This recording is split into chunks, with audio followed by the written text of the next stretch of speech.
जय Hind, welcome to Daksha e classroom. मैं मनीष सेवटा और आज हम एरर एंड मेजरमेंट का रिवीजन वाला पार्ट करेंगे। थ्योरी रिवीजन हम इसका करने वाले हैं और इस वाले लेक्चर के अंदर हम थ्योरी कवर करेंगे जितनी भी हमने यहाँ पे पढ़ी थी। तो अगर ये पूरे चैप्टर की अगर आप बात करें, थ्योरेटिकल ही था, मतलब थ्योरी वाली बहुत सारी बातें थी।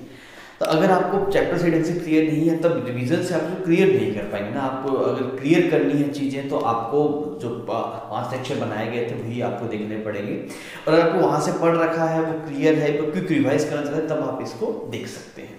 मैं फिर बता रहा हूँ कि ये चैप्टर पूरा थ्योरेटिकल था, तो एक एक बात बहुत माइन्यूटली तो वहीं पे समझाई गई थी। यहाँ पे तो वापस माइन्यूटली समझाएंगे, फिर 2 से 3 लेक्चर लग जाएंगे, पर हम इसे एक ही लेक्चर में खत्म करने वाले हैं। तो हम बहुत जो पॉइंट्स, स्पेशल पॉइंट्स, उन पर चर्चा करेंगे और फिर आगे बढ़ेंगे और हम सिर्फ थ्योरी यहाँ पे कवर करने वाले हैं। तो इसमें अगर आप देख रहे थे तो इस वाले चैप्टर में आपको एक सिग्निफिकेंट फिगर के बारे में पहले बताया गया। फर्स्ट 2 लेक्चर में सिग्निफिकेंट फिगर्स की बात हुई थी और सिग्निफिकेंट फिगर्स मतलब कई बार सवाल में ऐसा भी आ जाता है कि आप आंसर है वो करेक्ट सिग्निफिकेंट फिगर में बताइए। तो वो सिग्निफिकेंट फिगर का सवाल नहीं हो, वो सवाल शायद हो सकता है करंट का हो, कैपेसिटर का हो, पर लास्ट में सिग्निफिकेंट फिगर का नाम यूज कर लिया तो मतलब सिग्निफिकेंट फिगर का अगर आपको आइडिया होगा तभी आप उसे आगे प्रोसीड कर सकते हैं। या फिर कई बार ऐसा सवाल भी आ सकता है कि आपसे सिर्फ यही पूछ लिया जाए कि स्पेसिफिक डिजिट में कितने सिग्निफिकेंट फिगर होंगे, या फिर अगर हम ऐसे मल्टीप्लिकेशन या फिर एडिशन कर रहे हैं तो कितने सिग्निफिकेंट फिगर होंगे। समझ में आ रही है बात? ठीक है। तो हम सबसे पहले सिग्निफिकेंट फिगर पे चलेंगे, फिर उसके बाद में हमें बात करनी थी, वहाँ पे हमने पढ़ा था स्क्रू गेज, तो हम स्क्रू गेज पढ़ेंगे, एक बार रिवाइज करेंगे। फिर हमने पढ़ा था वर्नियर कैलिपर और लास्ट में पढ़ा था एरर। सबसे इंपॉर्टेंट जहाँ सवाल आते हैं आपके पास में एरर और वर्नियर कैलिपर से, मतलब स्क्रू गेज, वर्नियर कैलिपर और एरर, और जो सिग्निफिकेंट फिगर है उसका यूज हो जाता है कई बार, तो वो पता होना आपको जरूरी है। सबसे इंपॉर्टेंट है error, vernier calliper, screw gauge और सबसे लीस्ट इंपॉर्टेंट है आपके पास में सिग्निफिकेंट फिगर। पर हम सब चीज़ों से ढंग से पढ़ेंगे और चीज़ें आसान है। अगर आपने नोट्स भी सही ढंग से देखे होंगे तो आप इसके सवाल कर पाएंगे। अब हम सबसे पहले हमने लेक्चर में चेक किया था कि मेजरमेंट कैसे होता है। तो हमने ये देखा था कि कोई भी चीज़ आपको एक्यूरेट मेजरमेंट नहीं दे सकती। मान लीजिए आपके पास सेंटीमीटर स्केल है तो वो बता सकते हैं भाई 12 सेंटीमीटर से ज़्यादा है, 13 सेंटीमीटर से कम है। ऐसे ही बताते हैं भाई 12 सेंटीमीटर ज़्यादा, 13 सेंटीमीटर से कम है। अब कितना ज़्यादा है कितना कम है ये आप उससे चेक नहीं कर सकते, बिकॉज वो स्केल की जो लीस्ट काउंट है वो 1 सेंटीमीटर है, उससे कम वो मेजर कर सकता नहीं है। जैसे तो हम मान लेते हैं कि मान लिया हमने एक रीडिंग उठाई, वो रीडिंग आई आपके पास में कुछ ऐसी, दैट इज 11.2 सेंटीमीटर, ऐसी कुछ रीडिंग आई 11.2 सेंटीमीटर। समझ आ रही है बात? मैं कुछ बताऊँ इसका लिस्ट काउंट कितना है, इसका लिस्ट काउंट कितना है, तो आप बोलेंगे सर इसका जो लिस्ट काउंट है ये मिनिमम कितना मेजर कर पा रहा है? ये मिनिमम 0.1 सेंटीमीटर मेजर कर पा रहा है। और 0.1 सेंटीमीटर क्या बोल सकते हैं? 1 mm बोल सकते हैं। तो यहाँ से हमें लिस्ट काउंट का आइडिया लग गया। इसको देखिए, इसका लिस्ट काउंट आपके पास है 1 mm है। अच्छा, अब अगर आप इसमें देखेंगे तो ये दोनों डिजिट तो श्योर है कि ये आपके पास में 2 है। ये बात समझ में आ रही है आपको? ये दोनों डिजिट आपके पास में सर्टेन है कि भाई साहब ये 2 है, मतलब ये 1 आएगा, ये भी 1 आएगा। अब ये कितना आएगा उसका आइडिया नहीं है आपके पास में। ये वाले पॉइंट आपके पास में 2.1 भी हो सकता है, 2.2 भी हो सकता है, 2.3 भी हो सकता है। मेरी बात समझ में आ रही है? तो आप इसमें अगर आपसे बोलूँ कि सिग्निफिकेंट फिगर का सिस्टम क्या है, तो हम बोलते हैं सिग्निफिकेंट फिगर जो आपके पास में रहता है, सिग्निफिकेंट फिगर वो क्या रहता है? सब जो सर्टेन डिजिट्स है वो, भाई आप जितनी सर्टेन डिजिट्स है वो आप पहले चेक करेंगे। The figures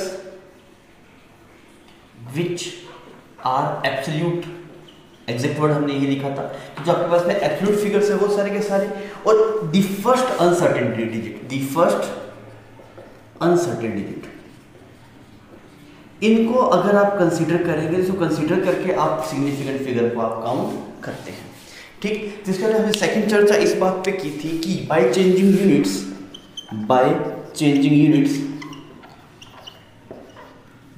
units the number of significant figure should not change। ये बात ध्यान रखना, should not change।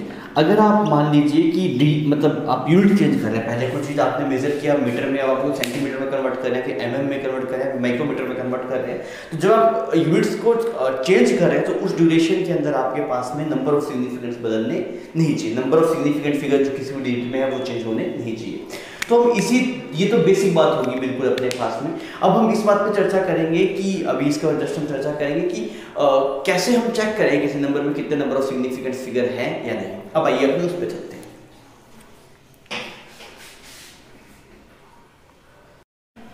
तो जो सिग्निफिकेंट फिगर की कहानी में ये है कि अगर कोई आपके पास मेजरमेंट है वो जितना ज़्यादा प्रिस्क्राइब्ड होगा, मतलब वो जितना ज़्यादा एक्यूरेट होगा, उसमें सिग्निफिकेंट फिगर उतने ही ज़्यादा होंगे। किसी भी सिग्निफिकेंट फिगर कुछ जैसे मान लीजिए एक ऐसा सेटअप लिखा हुआ है 0.01 ऐसे लिखा हुआ है, और एक लिखा होगा आपके पास में 1.00001, तो इसमें सिग्निफिकेंट फिगर ज़्यादा है, इसमें सिग्निफिकेंट फिगर कम है। तो यहाँ से एक समझ में आ रहा है कि यार ये जो आपके पास मेजरमेंट था वो ज़्यादा एक्यूरेटली हुआ है आपके पास में, जितना ज़्यादा एक्यूरेसी होगी आपके पास में उतने सिग्निफिकेंट फिगर ज़्यादा आएंगे।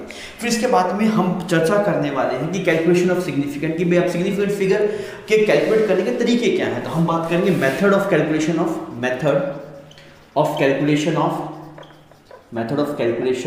Of significant figure.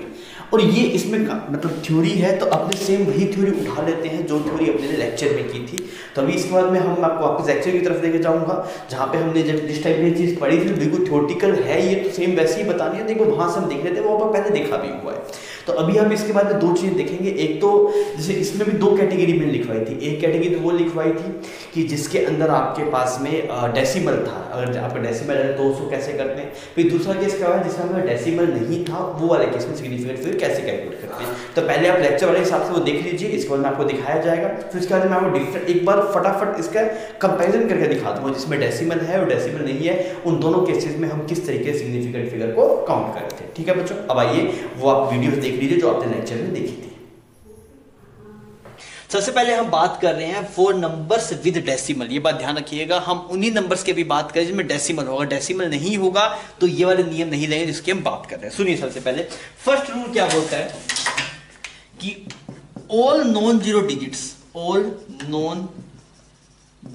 डिजिट्स, चाहे वो कहीं हो, डेसिमल से पहले हो बाद में, उसका फर्क नहीं पड़ता। ऑल नॉन जीरो डिजिट्स कहां से कहां तक 1 to 9 होती है non zero digits,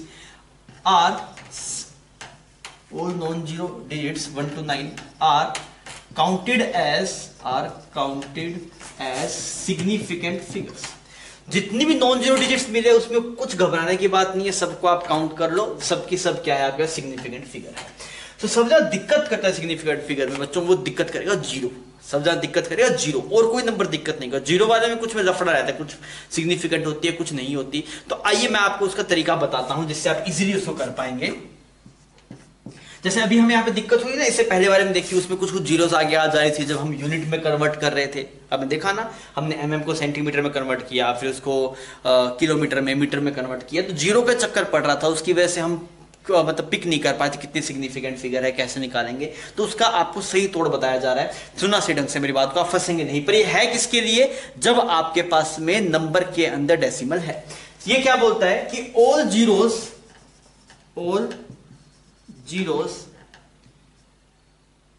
which have any non-zero number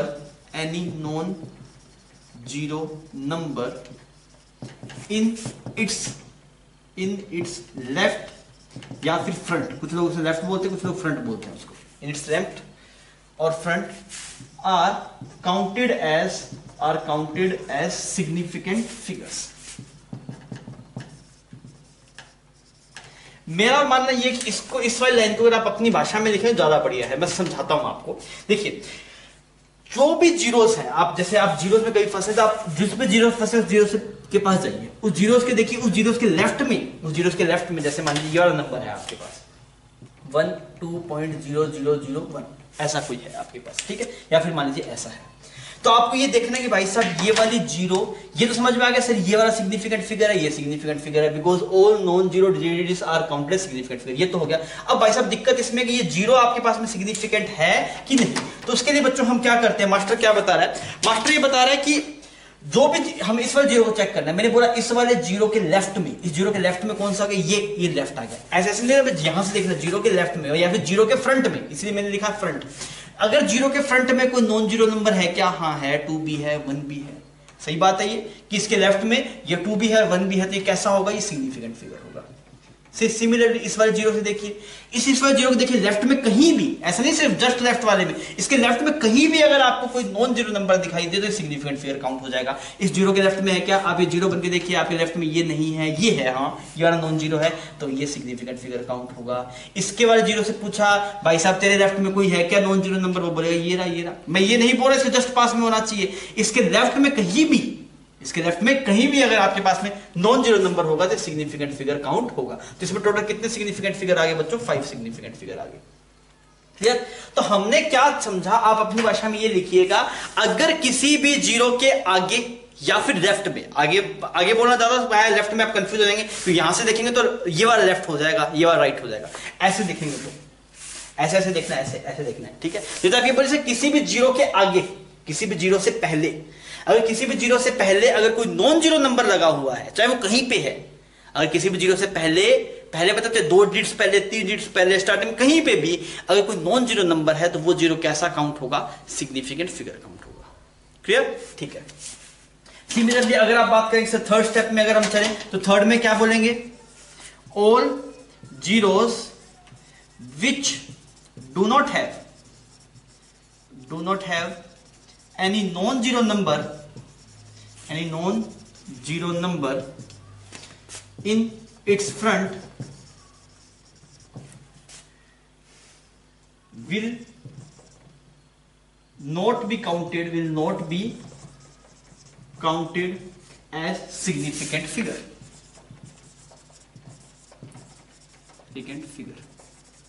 अरे बच्चों बात समझ गई क्या आपको? भाई साहब जिस जीरो के आगे अगर कोई नॉन जीरो नंबर आपको मिल जाता है तो वो जीरो सिग्निफिकेंट है, और नहीं मिलता तो सिग्निफिकेंट नहीं है। क्लियर है? बात समझ में आ गई? हम ये पढ़ चुके हैं कि अगर आपके पास में सिग्निफिकेंट फिगर्स हम निकाल रहे हैं किसी डिजिट में और वहां पे डेसिमल है तो कैसे करते हैं वो हम सीख चुके हैं। अभी हम बात कर रहे हैं सिग्निफिकेंट फिगर्स उनके लिए जिसमें आपके पास डेसिमल नहीं होगा। सबसे पहले आप डेसिमल वाला फटाफट याद करिए, जो उसमें क्या क्या था आपके पास में, सब नॉन जीरो नंबर आपके पास सिग्निफिकेंट थे, और जिन भी जीरो के लेफ्ट में कोई नॉन जीरो क्वांटिटी हुआ करती थी वो सारे के सारे आपके पास सिग्निफिकेंट फिगर हुआ करते थे। अब हमने यहाँ पे क्या देखा कि अब हम एक ऐसे नंबर की बात करें जिसमें डेसिमल नहीं है।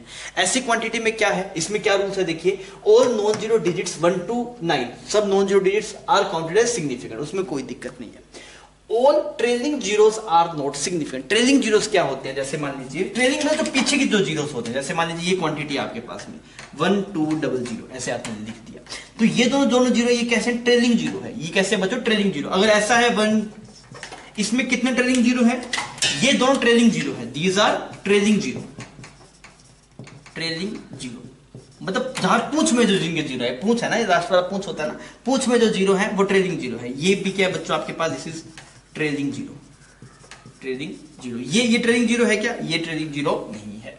ठीक है, समझ में आ गया? तो इसमें कितने सिग्निफिकेंट फिगर हैं सर? नॉन जीरो क्वांटिटी से 2, ये दोनों जीरो ट्रेलिंग थी, इस वजह से सिग्निफिकेंट काउंट नहीं हुई। यहाँ पे कितनी डिजिट है? 2 सिग्निफिकेंट फिगर्स आपके पास है। इस वाले केस में देखिए ये दोनों तो पक्का है, कौन कौन से? ये भी है और आपके पास में ये 1 भी है और ये भी है, पर ये दोनों नहीं है क्योंकि ये दोनों ट्रेलिंग जीरो है। इससे पूछा कि ट्रेलिंग जीरो है क्या? नहीं, ये ट्रेलिंग जीरो नहीं है, तो सिग्निफिकेंट फिगर है। तो टोटल कितना हो गया बच्चों? 3 सिग्निफिकेंट फिगर। समझ में आ गई बात? इसका नियम आसान है, बट जो ट्रेलिंग जीरो है उनको सिग्निफिकेंट काउंट करना नहीं है, उसके अलावा कोई भी जीरो होगा तो सिग्निफिकेंट काउंट करेंगे। मेरी बात समझ में आ गई? तो यहां पे खतरा करके मेंशन कर लो, जब भी सवाल आए बच्चों पहले ये जरूर चेक कर लेना कि भाई साहब वो डेसिमल वाला है कि विदाउट डेसिमल वाला है। तो अभी आपने दोनों की थ्योरी देख ली, पर आप ध्यान रखिएगा कि जब आपके पास में नंबर विद डेसिमल है या फिर नंबर विदाउट डेसिमल, दोनों के डिफरेंट रूल्स है।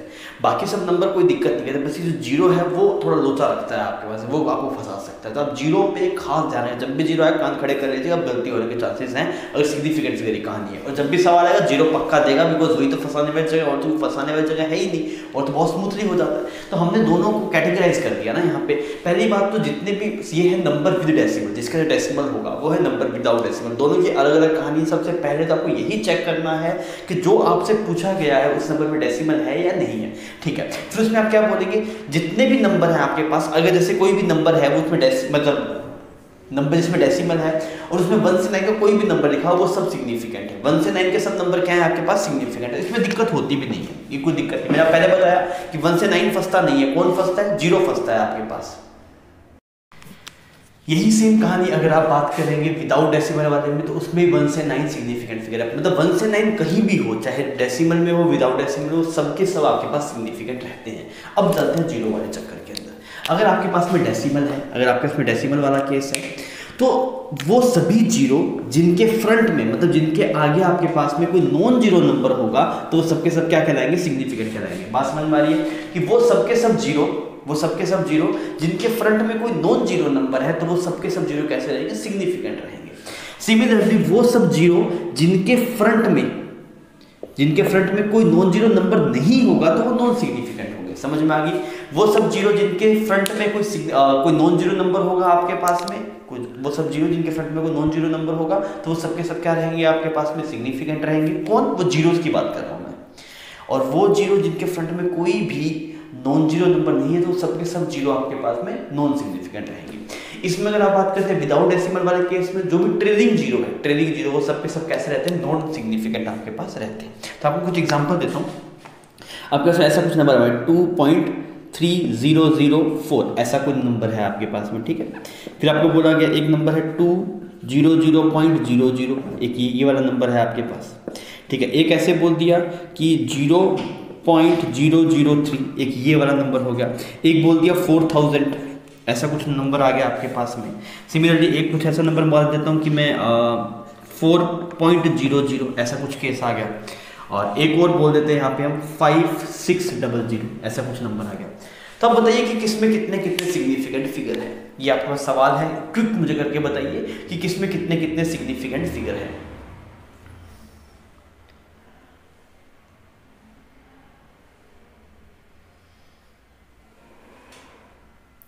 हाँ, बनी बात, ठीक है।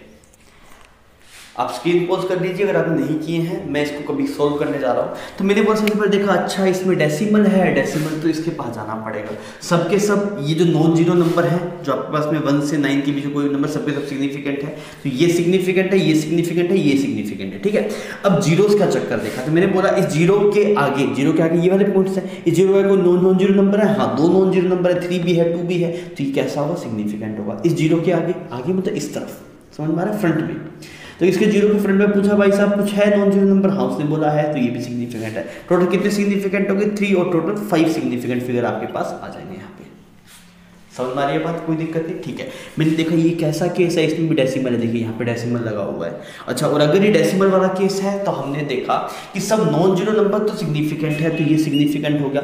अब जीरोस की बात करते हैं, तो मैंने इस जीरो से पूछा तेरे फ्रंट में कोई नॉन जीरो नंबर है, उसने बोला हाँ 2 है, तो भाई 2 भी सिग्निफिकेंट है। इस जीरो के लेफ्ट में, कहीं भी लेफ्ट में, ऐसा नहीं जस्ट लेफ्ट वाला केस है, जस्ट फ्रंट वाला, इससे आगे कहीं भी देखिए, इससे आगे है तो हाँ ये 2 इसके भी आगे है, तो ये भी सिग्निफिकेंट है। इस जीरो के भी 2 आगे है, ये भी सिग्निफिकेंट। टोटल कितना हो गया आपके पास में, 6 सिग्निफिकेंट फिगर हो गया, ठीक है। अब देखा ये भी डेसिमल वाला केस है यार। मैंने बोला इस जीरो के फ्रंट में, इस जीरो के आगे कोई नॉन जीरो नंबर है, कोई नॉन जीरो नंबर नहीं है, सिग्निफिकेंट नहीं है। इस जीरो के फ्रंट में कोई नॉन जीरो नंबर है, नहीं है, तो ये भी सिग्निफिकेंट नहीं है, ये भी सिग्निफिकेंट नहीं है, सिर्फ 1 सिग्निफिकेंट फिगर, क्लियर। इसमें देखिए ये कौन सा केस है, ये डेसिमल नहीं है, विदाउट डेसिमल, कहीं कोई डेसिमल नहीं है। Without decimal trailing zero non significant, ये ट्रेलिंग जीरोस है आपके पास में, ये ट्रेलिंग जीरोस है, तो ये कोई काम की नहीं है, तो इसलिए सिग्निफिकेंट नहीं है, सिर्फ 1 सिग्निफिकेंट फिगर आएगा आपके पास। पर बच्चों यही सवाल ऐसा रहता है 4001, तभी ट्रेलिंग जीरो नहीं बचती, these are not the trailing zero now. तो अगर आप देख रहे हैं अभी ट्रेलिंग नहीं रही, ट्रेलिंग मतलब जो पीछे की तरफ रहेगी, उसके आगे कोई नंबर नहीं है, कोई नॉन जीरो नंबर नहीं है आपके पास में, तो वो ट्रेलिंग जीरो होती है। तो इसमें अगर आप देख रहे हैं ट्रेलिंग नहीं है, तो 1 2 3 4 5, तो इसमें 5 सिग्निफिकेंट फिगर आते हैं आपके पास, ठीक है। इसमें बढ़ते हैं, तो ये डेसिमल है यहाँ पे, और डेसिमल है तो डेसिमल के केस अलग है। डेसिमल वाले केस में अगर हम देखेंगे तो ये नॉन जीरो, इस जीरो के फ्रंट में कुछ नॉन जीरो नंबर है, देखिए 3 सिग्निफिकेंट फिगर। और इसमें अगर आप चेक करें, ये दोनों ट्रेलिंग जीरो कोई काम के नहीं, तो 2 सिग्निफिकेंट फिगर, क्लियर। तो ये सिग्निफिकेंट फिगर एक कहानी का सबसे इंपॉर्टेंट यही है, और जीरो ही फंसाएगा, बाकी सब चीजें फंसाता नहीं है, ठीक है। आप पहले इसको नोट डाउन कर लीजिए, नोट तो किया हुआ है, एक बार आप देख लीजिए, फिर अपने आगे बढ़ते हैं, फिर हम बात करते हैं साइंटिफिक नोटेशन, ठीक है। बच्चों कई बार है ना आपको सवालों में सिग्निफिकेंट डिजिट काउंट करते वक्त कुछ दिक्कत हो सकती है, तो अगर आपको उससे बचना है, कभी आप फंस जाए उसके तो आप क्या कीजिए, उस नंबर को आप साइंटिफिक नोटेशन में कन्वर्ट कर लीजिए। क्या होता है साइंटिफिक नोटेशन, देखिए आप किसी भी नंबर को, एनी नंबर, कोई भी नंबर बच्चों अगर आपके पास हो, आप उसे इस फॉर्म में लिख लो, a multiplied 10 to the power b, ऐसे इस फॉर्म में लिख लो, क्लियर। a क्या है आपके पास, a विल बी कहां से कहां तक, 1 to 10, 1 से लेकर 10 के बीच में ए होना चाहिए, उससे बड़ा नहीं होना चाहिए। उससे बड़ा अगर है तो आप उसको छोटा करके पावर लगा दो वहां पे, और बी की वैल्यू आपके पास में इंटीजर होगी, वो नेगेटिव पॉजिटिव कुछ भी हो सकता है, कोई दिक्कत नहीं है उसके अंदर, वो 0 भी हो सकता है, कोई इशू नहीं है। अब अगर ऐसे नोटेशन में आप लिखते हैं तो जो सिग्निफिकेंट फिगर होंगे, significant figure will be only counted in A. मेरी बात समझ में आ रही है? बी में कोई सिग्निफिकेंट फिगर नहीं होगा, there will be no significant no significant figure in B. सिर्फ कहां पे, किस में काउंट करने, ए में काउंट करने, बी में कोई सिग्निफिकेंट फिगर नहीं होगा। आइए मैं आपको थोड़ा एक एग्जांपल से थोड़ा दिखाता हूं करके, तो आपको चीजें थोड़ी समझ में आएगी बेहतर। मान लीजिए आपके पास में ऐसा एक नंबर होता है 12.50 सेंटीमीटर, ये एक नंबर है मान लीजिए आपके पास 12.50 सेंटीमीटर। अब अगर आपको इसको हमें माइक्रोमीटर में कन्वर्ट करना है, मान लीजिए माइक्रो में कन्वर्ट करना है, माइक्रो में कन्वर्ट कर सकते हैं क्या आप? कैसे करेंगे माइक्रो में? तो 10⁴ मल्टीप्लाई करना पड़ेगा। माइक्रो एक्चुअली 10⁻⁻⁶, ये है आपके पास 10⁻, इस वाले टर्म को आप क्या बोलेंगे? अगर आपको मीटर से सेंटीमीटर बनाना है तो क्या मल्टीप्लाई करना पड़ेगा? 100, और मीटर से अगर आपको माइक्रोमीटर बनाना है 10⁻⁶ मल्टीप्लाई करना पड़ेगा। तो आप मतलब 2 जीरो तो पहले मल्टीप्लाई हो चुकी, तो अभी सिर्फ कितनी 10⁴, तो कितना बचेगा? 25000 माइक्रोमीटर, ऐसा एक्सप्रेशन बनेगा। सही बोल रहा हूं मैं, इसमें कोई दिक्कत नहीं, ठीक है। अब आप देखिए, अब इसमें एक चीज दिखाता हूं आपको, जो दिक्कत हो रही है वहां पे, दिक्कत दिखाता हूं कैसे दिक्कत होगी। देखिए इसमें सिग्निफिकेंट फिगर पूछूं मैं आपसे, सिग्निफिकेंट फिगर तो 4 है यहाँ पे। कैसे सर जी? डेसिमल वाला केस है तो इसमें अगर 0 के लेफ्ट में अगर कुछ नॉन जीरो नंबर होगा तो सिग्निफिकेंट होगा, तो है 4 है। इसमें अगर आप देखेंगे तो इसमें सिग्निफिकेंट फिगर 3 दिखाई दे रहा है, तो भाई साहब ये तो दिक्कत हो गया, ऐसा होना नहीं चाहिए। क्यों ऐसा नहीं होना चाहिए भाई साहब? यूनिट बदलने से आपके पास में सिग्निफिकेंट फिगर का नंबर बदलता नहीं है। तो अब यह दिक्कत हो रही है ना यहाँ पे, तो आप इस वाले केस में क्या कीजिए, क्योंकि यार ये आपको ये नहीं समझ में आ रहा कि आपने रीडिंग कहां से लिया, हमने ये इनिशियल रीडिंग ली है, तो सिग्निफिकेंट फिगर इसके हिसाब से काउंट होंगे। अगर ये इनिशियल रीडिंग होती है तब आप बोल देते 3 होती, कोई दिक्कत नहीं है। अगर यही इनिशियल रीडिंग होती है ना तब कोई दिक्कत नहीं, इसमें 3 सिग्निफिकेंट फिगर है, कोई दिक्कत नहीं है।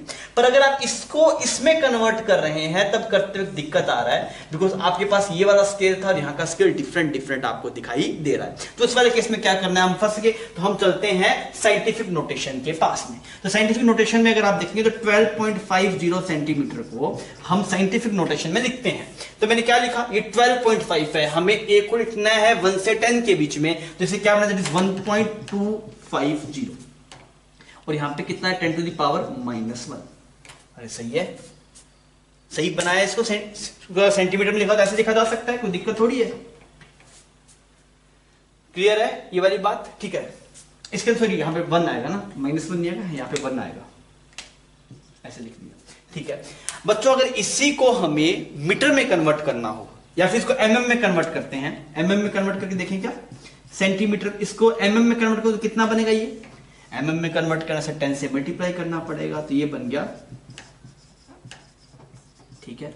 इसको नोटेशन में कन्वर्ट करते हैं साइंटिफिक नोटेशन में, तो ये बनेगा 1.250 मल्टीप्लाई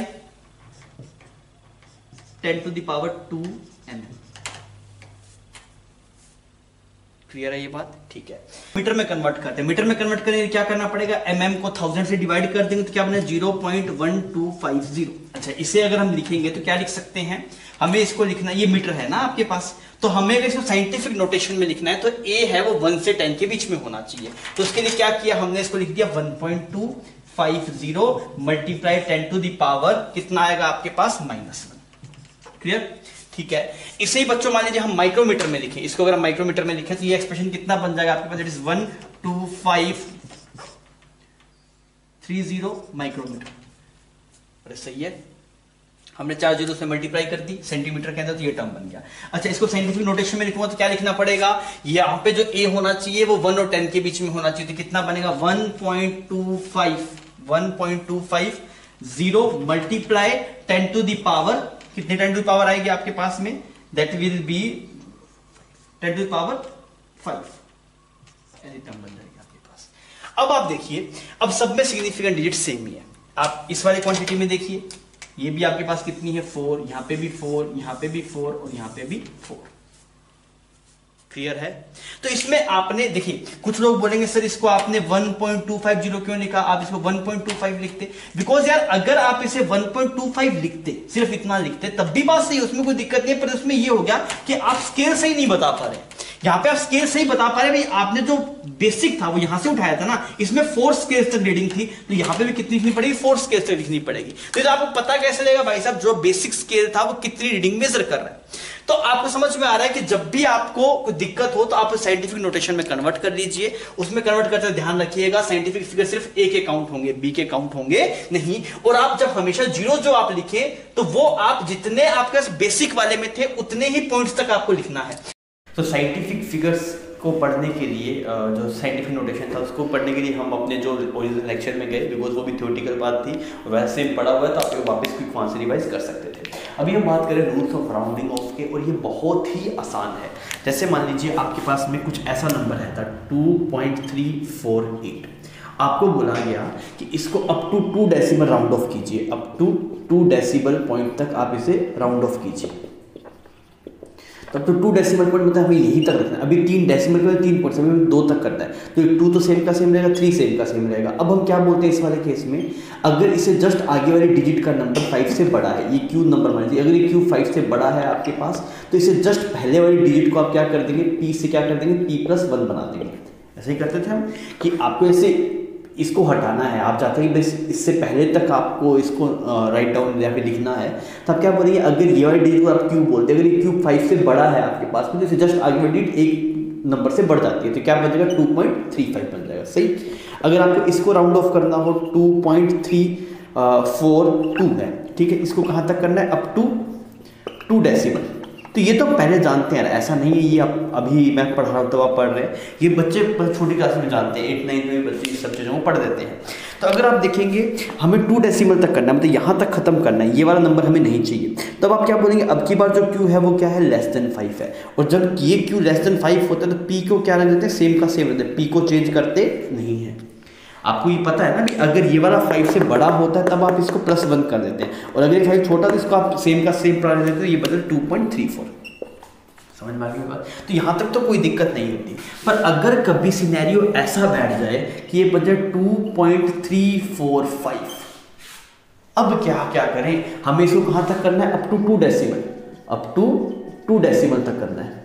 तो इसमें अगर आप देख रहे हैं तो दिक्कत क्या है यार, ना ही ये वाला नंबर 5 से बड़ा है नहीं छोटा है। अगर 5 से बड़ा होता है ये वाला नंबर तो आप इसको 1 से बढ़ा देते, और अगर 5 छोटा था इसको हटा देते, इसमें कोई फर्क नहीं पड़ता। पर अब की बार ये नालायक एग्जैक्टली 5 है, तो उस वाले केस में क्या करेंगे, जब एग्जैक्टली 5 होता है, सुनना, अगर ये वाला आपके पास में q जो है, इफ q = 5 और इस वाले नंबर को हम बोल रहे हैं p, तब आपको क्या करना है, अगर p आपके पास में इवन है, p इज इवन, p आपके पास में इवन नंबर है, तब आप q को हटा दो, p में कोई चेंज नहीं होगा, तो आप क्या बोलेंगे, रिमूव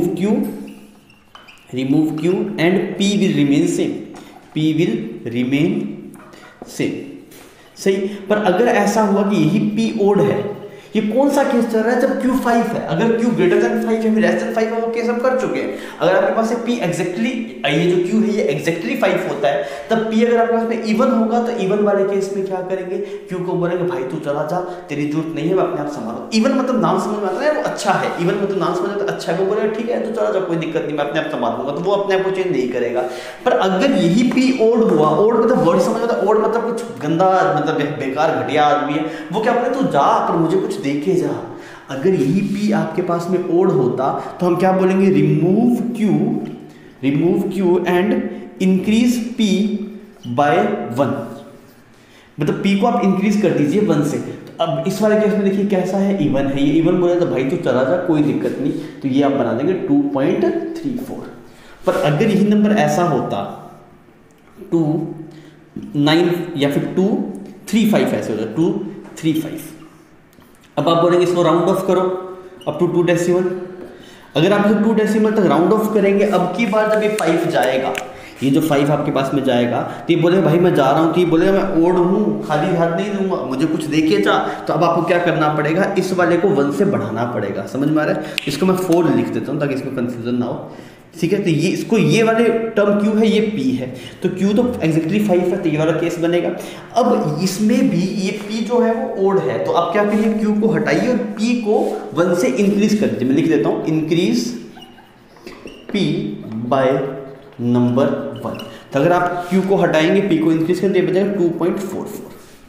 बात समझ में आ गई। तो राउंडिंग ऑफ में ये जब ये वाले केस जो है जिसमें क्यू एग्जैक्टली 5 होता है, वो आपको हो सकता है याद ना हो। ये सब तो लोग बचपन से या छोटी क्लास से पढ़ते ही आते हैं। तो इसमें हमें समझ में आ जाए कि अगर आप पी और क्यू, जैसे इसमें क्यू अगर एग्जैक्टली 5 है और इससे पहले वाला नंबर आपके पास में इवन है, तब तो आप क्यू को हटा दीजिए, पी में कोई चेंज मत करिए। पर अगर यही पी आपके पास में ओड होगा तो ये बोलेगा मुझे 1 से इंक्रीज करो।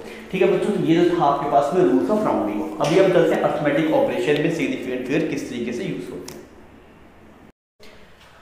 तो बच्चों अभी हम बात करें अर्थमेटिक ऑपरेशन की। अर्थमेटिक ऑपरेशन में जैसे दो अलग अलग केस आ गए, मल्टीप्लिकेशन डिवीजन अलग मैनर में समझा जाएगा, एडिशन सब्ट्रैक्शन अलग मैनर में समझा जाएगा। हमने दोनों को एक साथ लिख दिया ताकि हम एक साथ को रिवाइज कर पाएँ।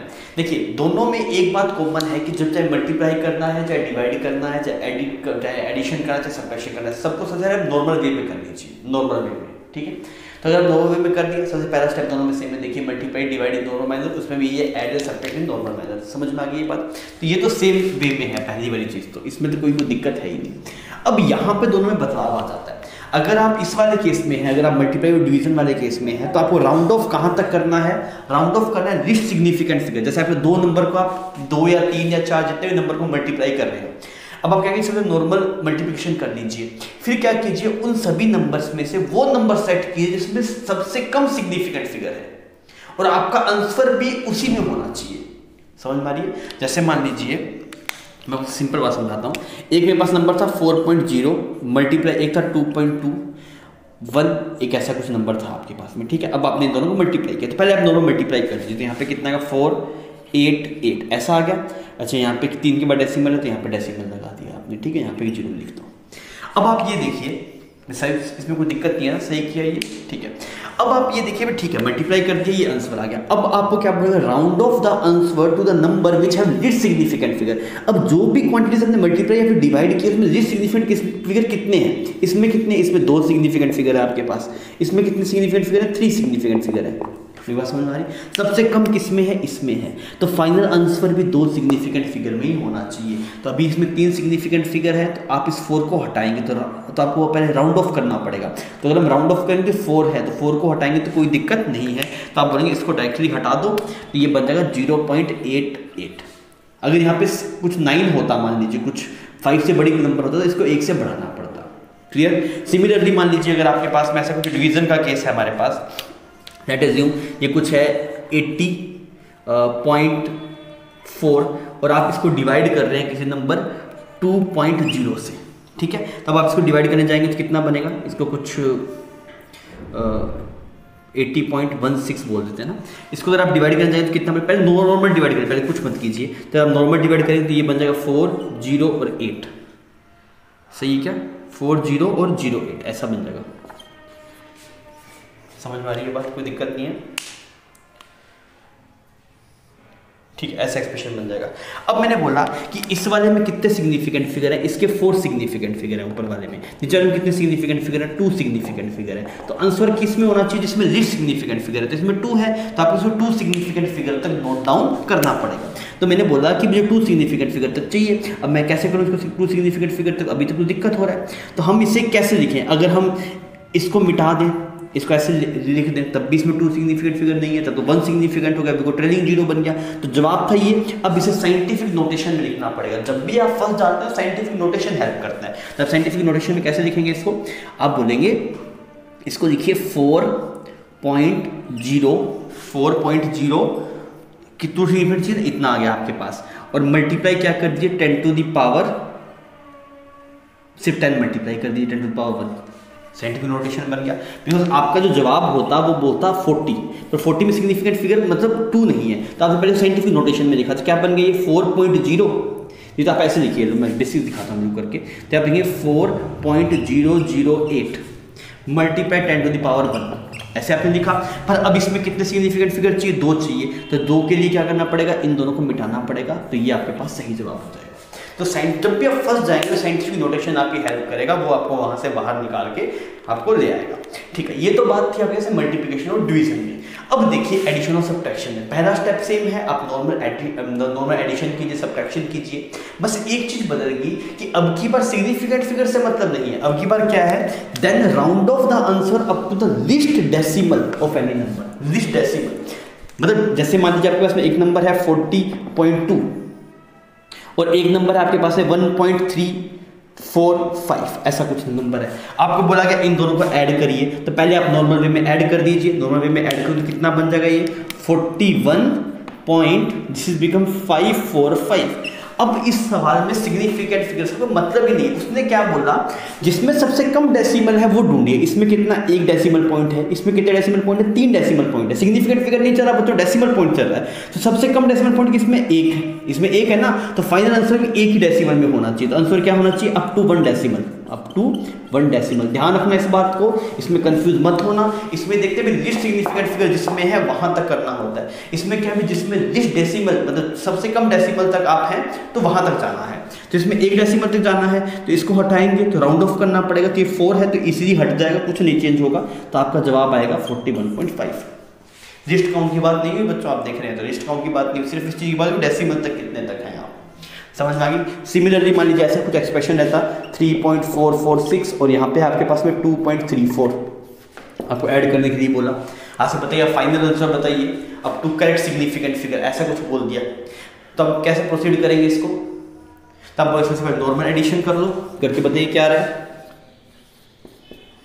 ऐसा आ गया। अब आप जवाब बताइए, जवाब कितना आएगा। तो हम जवाब के लिए क्या बोलेंगे कि हमें कितने इसमें कैसे करते हैं, मतलब अगर आप सिग्निफिकेंट फिगर के हिसाब से एडिशन सब्ट्रैक्शन कर रहे हैं तो आपने पहले ये निकाल लिया। अब देखिए सबसे कम डेसिमल कितने, इसमें 2 डेसिमल है, इसमें 3 डेसिमल है। इसको 2 डेसिमल तक अगर आप करेंगे राउंड ऑफ तो ये बन जाएगा 2.79, ऐसा कुछ आंसर आपके पास में आ जाएगा। क्लियर। तो ये था आपके पास में अरिथमेटिक ऑपरेशन, मल्टीप्लिकेशन डिवीजन कैसे करना है, एडिशन सब्ट्रैक्शन कैसे करना है। ठीक है, अब आइए अपने आगे बढ़ते हैं। अब जैसे एक स्पेशल नोट आपके पास सिग्निफिकेंट फिगर्स में रहता है, वो हमने नोट्स में भी लिखा था उस टाइम पे, स्पेशल पॉइंट आप उसे बोल सकते हैं। उसमें क्या है, कुछ डिजिट सर्टेन है बहुत ज़्यादा, जैसे आपको बोल दिया कि 5 मैंगोस हैं, 5 मैंगोस तो सर्टेन है, इसमें कोई डाउट नहीं है, 5 ही है, सब मैंने गिने हैं। तो मैं पूछूंगा इसमें कितने सिग्निफिकेंट फिगर होंगे, इसमें इनफाइनाइट सिग्निफिकेंट फिगर होंगे। तो सर्टेनिटी आपके पास अल्ट्रा क्लियर है, वैसे 5 ही है, ऐसा नहीं 5.001 मैंगो, भाई मैं दिख रहे हैं साफ साफ 5 मैंगोज हैं आपके पास में। तो मेजरमेंट जैसे आपने स्केल से किसी लेंथ मेजर कर रहे हैं, वेट मेजर कर रहे हैं, उसमें एरर, इसमें क्या एरर होगी भाई, बिल्कुल सर्टेन चीज़ है आपके पास। सिमिलर जैसे मैंने बोल दिया कि रेडियस आपके पास में डायमीटर बाय 2 होता है। अब मान लीजिए आपके पास में डायमीटर की वैल्यू है 2.04 डिवाइड बाय 2। अब आपसे पूछो फाइनल आंसर क्या आएगा, तो आप बोलेंगे सर ये बन जाएगा 1.02। अब दिक्कत ये है कि इसको कैसे लिखूँ, क्योंकि इसमें तो आपको दिख रहा है 3 सिग्निफिकेंट फिगर और इसमें दिख रहा है आपको 1 सिग्निफिकेंट फिगर, ऐसे लग रहा है आपको, पर इसमें 1 सिग्निफिकेंट फिगर नहीं है, इसमें इनफिनिट सिग्निफिकेंट फिगर है। क्यों इनफिनिट सिग्निफिकेंट फिगर है, वो पता है ना, d/2 होता है, एक्जैक्टली d/2 होता है। तो ये 2 क्या है, 2 है, 2.0000000 ऐसे 0 आपके पास में। तो आप बोलेंगे इसमें इनफिनिट है, इसमें 3 है, तो कम किस में, कम ऊपर वाले में है। दुनिया को लगता है भाई इसमें 1 सिग्निफिकेंट फिगर है, आपकी बात सही है, पर ये एक यूनिक नंबर है। जब यूनिक नंबर आपके पास में रहेगा तो उसमें सिग्निफिकेंट फिगर अकाउंट्स क्या रहेगा, इनफिनिट रहेगा आपके पास में। तो इसमें 3 सिग्निफिकेंट फिगर है, 3 सिग्निफिकेंट फिगर तो आंसर है, कोई दिक्कत नहीं है। तो इसमें 1 नहीं है, वैसे इसमें इनफिनिट सिग्निफिकेंट फिगर है, बात समझ में आ रही है। सिमिलरली पाई में जो सिग्निफिकेंट फिगर है वो कितनी होगी, इनफिनिट होगी, बिकॉज उसकी वैल्यू हमें पता है, एक्जैक्टली वैल्यू पता है। तो जिस भी चीज़ की, जैसे आपके पास में कोई भी एक ऑपरेशन है, आपको पता है कि भाई जो पैरामीटर है आपके पास में वो कुछ 2 पाई आर है मान लीजिए पैरामीटर, तो ये 2 में अगर पूछे सिग्निफिकेंट फिगर्स कितने, तो इनफाइनाइट सिग्निफिकेंट फिगर है आपके पास में। तो कोई यूनिक नंबर हो गया आपके पास में, कोई मैथमेटिकल कुछ फॉर्मूला है आपके पास में, तो उन सब में एग्जैक्ट वैल्यू पता होती है, तो उनकी सिग्निफिकेंट फिगर इनफाइनाइट होती है, उसी के हिसाब से हमें प्रोसीड करना होता है। ठीक है बच्चों, इतनी बात थी हमारे पास सिग्निफिकेंट फिगर्स के अंदर। अभी हम आगे बढ़ेंगे और हम बात करेंगे स्क्रू गेज की और वर्नियर कैलिपर की। बच्चों अभी हम मेजरिंग इंस्ट्रूमेंट्स पे आ गए हैं और अभी हम चर्चा कर रहे हैं स्क्रू गेज के ऊपर। तो स्क्रू गेज में अगर आप देखेंगे तो स्क्रू गेज क्या काम आता है कि वही लेंथ मेजर करने का काम आता है, किसी का डाया वगैरह बस ऊंचे मेजर करने का काम आता है। ये जो इसका जो लीस्ट काउंट रहता है, जो जनरल अगर आप मार्केट से एक स्क्रू गेज खरीद के लेके आएंगे तो उसका 1 माइक्रोमीटर रहता है, इसलिए इसका एक दूसरा नाम भी है माइक्रोमीटर। पर सवालों में हो सकता है माइक्रोमीटर ना हो, कुछ और मतलब डेप्थ तक रीडिंग चली जाए। पर इसके दो नाम होते हैं, स्क्रू गेज और माइक्रोमीटर। अब ये काम कैसे करता है देखिए, इसकी ऐसी कुछ शेप रहती है आपके पास, ऐसे कुछ शेप रहती है, क्लियर, ठीक है। और ऐसे करके कुछ इसमें एक सर्कुलर स्केल आपके पास में रखा जाता है, सर्कुलर स्केल रहता है। और इसके ऐसे यहाँ पे जार्स रहते हैं, जार्स के बीच में ऐसे कुछ कुछ चीज़ को आप इंसर्ट कर सकते हैं। इस तरीके का सेटअप रहता है आपके पास, ठीक है, ऐसे कुछ रहता है सर्कुलर स्केल के ऊपर भी। अब देखिए अगर हम बात करेंगे ये क्या होता है, सर्कुलर स्केल को आप रोटेट करते हैं। मैंने आपको थ्योरी वाले लेक्चर में ढंग से दिखाया भी था इस चीज़ को। तो जब आप इसको रोटेट करते हैं तो जैसे आपके पास में कुछ 100 डिवीज़न है आपके पास में, मतलब कुछ आपके पास में n डिवीज़न है आपके पास में, या फिर 100 डिवीज़न मानता हूँ कि number of division on circular scale कितना है, number of division on circular scale वो कुछ मान लीजिए 100 है। वो वेरी भी कर सकता है, सवाल के साथ कोई 200 300 कुछ भी हो सकता है। और मेन स्केल, ऐसे मेन स्केल पे ऐसे रीडिंग्स रहती है आपके पास में। तो अगर आप बात करेंगे मेन स्केल डिवीज़न कितने का, 1 mm का डिवीज़न है। इसका मतलब क्या है कि जो मेन स्केल आपके पास उसमें ऐसे 0 लिखा हुआ है, फिर 1 mm लिखा हुआ है, फिर 2 mm लिखा हुआ है, समझ में आ रहा है, फिर ऐसे 3 mm लिखा हुआ है। तो मेन स्केल पे जो आपके पास में काउंट है या फिर 2 डिवीज़न की वजह से सेपरेशन दैट इज 1 mm है आपके पास में। और सर्कुलर स्केल के टोटल डिवीज़न है वो कितने, 100 है। अब क्या होता है जब आप इसको पूरा 100 मतलब पूरा घुमा देते हैं सर्कुलर स्केल को, पूरा घुमा देते कितने मतलब डिवीजन घूम गया, 100 डिवीजन घूम गया ना। क्योंकि सर्कुलर स्केल पे, जैसे सर्कुलर स्केल है, इस पे पूरे पैसे हमने मार्क करते करते 100 कर दिया। अगर पूरा घुमा दूंगा, 0 शुरू किया वहाँ पे 0 पे आ गया, तो आपने कितने डिवीजन देख लिए, इसके 100 डिवीजन देख लिए। जब आप इसका एक पूरा राउंड करते हैं सर्कुलर स्केल का, तो तब जो ये आपके पास में आगे मूव होता है, जैसे ये आप जब मूव करते हैं तो ये ऐसे आगे तरफ शिफ्ट होता है, तो जो शिफ्टिंग आपके पास में आती है वो इक्वल टू आती है कि मेन स्केल डिवीजन कितना है उसके बराबर आती है। तो अगर आप बोलेंगे 100 रोटेशन में, 100 rotation of circular scale, 100 rotation of circular scale, तो इस पे कितनी रीडिंग मिली आपको, 1 mm मिली। बिकॉज जब आपने पूरा राउंड घुमाया तो इसकी जो पिच होती है, पिच मतलब थ्रेड्स नहीं होते, जब आप एक नट बोल्ट है, नट को घुमाएंगे तो नट पीछे भी जाता है आपके पास में। सिमिलरली अगर आप सर्कुलर स्केल घुमाएंगे, सर्कुलर पिच की तरफ जाएगा। तो अगर आप पूरा एक चक्कर इसको घुमाते हैं तो वो आपके पास 1 mm आगे की तरफ मूव करता है। तो मैंने बोला 100 डिवीजन किसके बराबर हो गए, 1 mm के बराबर। तो अगर आप बात करेंगे कि 100 division of circular scale, 100 division लिखते हैं, 100 डिवीजन ऑफ सर्कुलर स्केल, ठीक है। तो अगर मैं बात करूं 1 डिवीजन ऑफ सर्कुलर स्केल तो कितना देगा, 1 mm डिवाइड बाय 100। तो ये लिस्ट काउंट हो गया आपके पास, ये लिस्ट काउंट हो गया जो मिनिमम आप मेजर कर पाए, that is 1 mm divide by 100। इसका list count that is 1 mm divide by 100। तो अगर आप माइक्रोमीटर या स्क्रू गेज का यूज करें तो लिस्ट काउंट आप ये ले सकते हैं। अब इससे वैल्यू भी हो सकता है number of division of circular scale कुछ 200 हो जाए, या फिर मेन स्केल रीडिंग कुछ कम या ज़्यादा हो जाए। तो मैंने एक जनरल एक्सप्रेशन बताया, स्टैंडर्ड अगर आप मार्केट से देखें तो ऐसे ही सेटअप रहता है। तो अगर मैं लिस्ट काउंट का जनरल फॉर्मूला लिखूँ, लिस्ट काउंट का जनरल फॉर्मूला, तो क्या आ गया, पिच आ गया। ऊपर तो आ रहा है पिच, पिच ही है ना ये आपके पास में, कि ये हमने ऊपर क्या लिया कि भाई अगर आप पूरा सर्कुलर स्केल को पूरा एक राउंड घुमाते हैं तो कितना आगे जाता है, तो वो क्या हो गया, पिच हो गया। पिच डिवाइड बाय क्या लिखेंगे, number of division, number of division on circular scale, on circular scale. बात समझ में आ रही है। तो ये आपके पास में लिस्ट काउंट आ गया इसका, क्लियर। तो ये जनरल एक्सप्रेशन आपके पास में आ गया। अब अगर हम बात करें कि इसकी रीडिंग कैसे लेते हैं, अगर हमें मतलब कैसे हम किसी की लेंथ विड्थ हम कैलकुलेट कर सकते हैं, तो अगर हम ये देखें कि method of finding thickness through screw gauge से आप कैसे रीडिंग वगैरह मेजर करेंगे। तो इसका जो रीडिंग आपके पास में आती है वो रीडिंग आती है, सबसे पहले आप मेन स्केल डिवीजन देखिए कितना है, मेन स्केल रीडिंग देखिए, मेन स्केल रीडिंग, ठीक है। फिर क्या कीजिए, आप ये देखिए कि सर्कुलर स्केल का कौन सा डिवीजन कोइंसाइड कर रहा है रेफरेंस लाइन से। Division of circular scale, division of circular scale coinciding with reference line, और मल्टीप्लाई क्या कर दिए, लिस्ट काउंट। मेरी बात समझ में आ रही है। हमें सबसे पहले क्या देखना है, जैसे मान लीजिए मैं बताता हूँ सर्कुलर स्केल कुछ ऐसा है आपके पास में, और यहाँ पे ये 1 2 3 4 5 ऐसा कुछ दिखाई दे रहा है आपको। और सर्कुलर स्केल की जो लाइन है आपके पास में, यहाँ पे कुछ ऐसे ये 30 है, ये ऐसे 31 है, ये ऐसे 32 है। सबसे पहले आप ये देखेंगे कि भाई मेंस के लिए कौन सी रीडिंग मेजर कर रही है। तो मेंस के लिए क्या रीडिंग है, तो मैंने देखा 0 1 2 3 4, मतलब 4 से ज़्यादा है, 4 से क्या है ज़्यादा, तो मेंस की रीडिंग कितनी आ जाएगी, 4 आ जाएगी, 4 थोड़ी ज़्यादा है। अब आप देखिए कि सर्कुलर स्केल में कौन सा डिवीजन रेफरेंस लाइन से कोइंसाइड कर रहा है, 31st डिवीजन कोइंसाइड कर रहा है। देखिए 31st था, सर्कुलर स्केल रीडिंग लिखी हुई होती है तो आपको देखिए अच्छा 31st डिवीजन कोइंसाइड कर रहा है, तो आप देखेंगे यहाँ पे 31 मल्टीप्लाई लिस्ट काउंट। अब लिस्ट काउंट कितना है आपके पास, तो लिस्ट काउंट हो गया 1 डिवाइड बाई 100, ये आपके पास में इसकी रीडिंग आ जाएगी। तो स्क्रू गेज बहुत ही आसान है।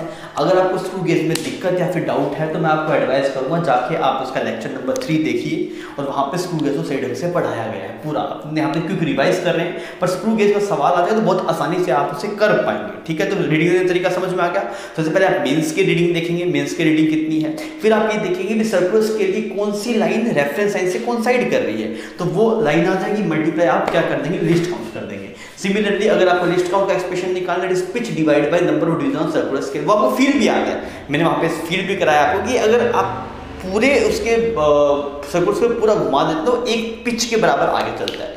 तो यार आप देखिए पूरा 100 डिवीजन कॉरस्पॉन्डिंग 1 पिच है, तो 1 डिवीजन कॉरस्पॉन्डिंग कितना है, pitch divide by number of division on circular scale. समझ में आ गई ये बात। तो ये आपके पास में इसकी कहानी थी। अभी अपने आगे बढ़ते हैं, इसमें थोड़े एरर की बात कर लेते हैं, स्क्रू गेज में जो एरर्स रहती है उस पर थोड़ी चर्चा कर लेते हैं। अभी हम इसमें स्क्रू गेज या फिर माइक्रोमीटर के अंदर अभी हम बात कर लेते हैं कुछ एरर्स की। तो एक एरर आपको बताया कि जीरो एरर।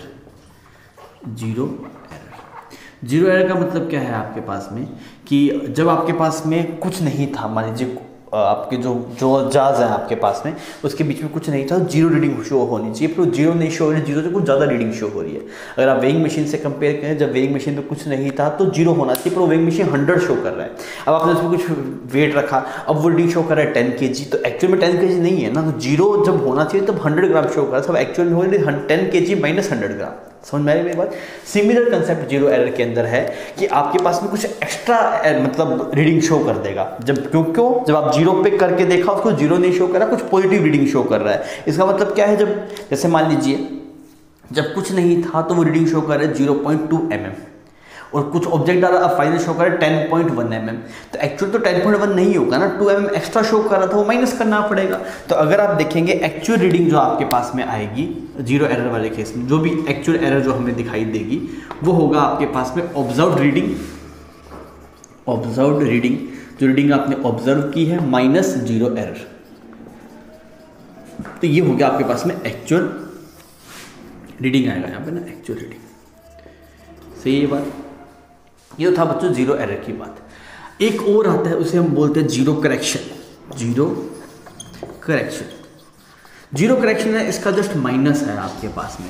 जैसे मान लीजिए आपके पास वेइंग मशीन पे जब कुछ नहीं था तो इस वाले केस में वो प्लस 100 ग्राम शो कर रहा था, यहाँ पे माइनस 100 ग्राम शो कर रहा है, और अगर माइनस 100 ग्राम शो कर रहा है, अब रीडिंग फाइनली आई 10 kg, तो 10 kg नहीं है ना, पहले कुछ चीज़ 100 ग्राम तो वहाँ पे यूज़ हो गया उसको जीरो बनाने के लिए। तो अगर आप करेक्शन देखेंगे तो करेक्शन जस्ट उल्टा है, उसमें अगर आप एक्चुअल रीडिंग देखेंगे, एक्चुअल रीडिंग जो आपके पास में आएगी, तो उसका मतलब क्या हुआ कि जब आपके पास में कुछ नहीं था तो इसमें कुछ जैसे 0.2 mm शो कर रहा है जब कुछ नहीं था, और इसमें क्या शो कर रहा है माइनस 0.2 mm, मतलब कुछ आगे चला गया। तो अब जो एक्चुअल रीडिंग आपके पास में होगी वो कम होगी आपके पास में ऑब्जर्व रीडिंग से, सॉरी ऑब्जर्व रीडिंग से ज़्यादा होगी। एक्चुअल रीडिंग क्या होगी, ऑब्जर्व रीडिंग से ज़्यादा होगी आपके पास। तो यहाँ पे क्या बनेगा, that is observed reading plus zero error.